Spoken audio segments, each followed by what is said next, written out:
I can visualize a room completely in my head, finished, before it's designed, you know, even down to the ashtray. It's bizarre. So I was born with that, and so that's really helped me to be able to create a space. I mean, the kitchen had to be something spectacular because it's in your living room. It couldn't just be something, but you know, I went for a boffy kitchen. It's very simple. It's probably not the most practical because this means when you want something, you've got to keep going around. So it's not that practical, but it's great, and I love to cook here. You know, I design about 6, 7 rooms a day when I'm designing. You know, I'm very fast. I'm exhausted, but you know, if I'm on a roll like that, it's fantastic.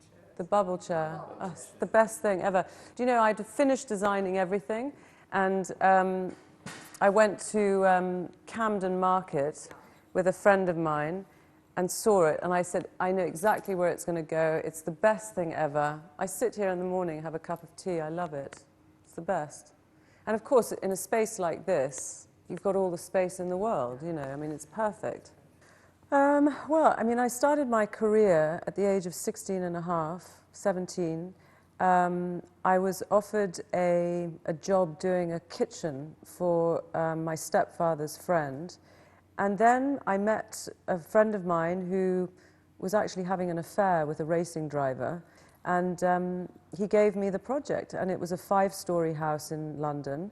And from that, I then got another racing driver, and it was like a 25,000 square house. And then I had an actor who was very famous at the time, who gave me a small house in Stoke Newington. And so, you know, from a very early age, I had an extraordinary collection of clients. I did a 6-week course, I think, at Inchbald, which apparently I didn't attend to very often.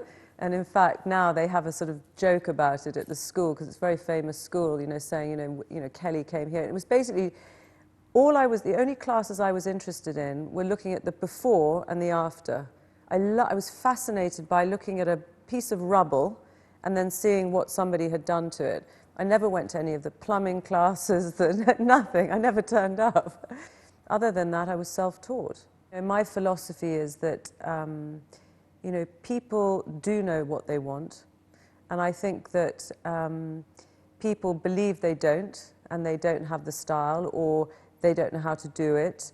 And so I basically start by meeting with the people and trying to watch them. You know, if they're together, you kind of, I can pick up what people are like when I sit with them, because the home is such a personal thing. So when a client's telling me what they think they want, I'm already painting it.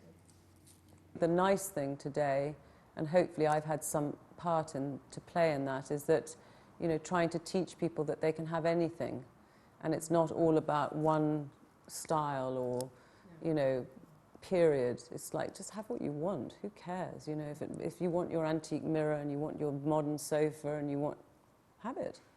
And so I think the whole sort of no rules is what really appeals to me more. Normally, my inspiration comes from when I'm away from home, because when you're at home, you're in a frame of mind. It's different. The minute you get on a plane or a train or you go to a different city, the coffee tastes different, the smell is different, the people are more flirtatious. You know, I mean, like, everything's different in another country. Always come back feeling refreshed with new ideas or just a clearer head. I mean, January is always a good time for me.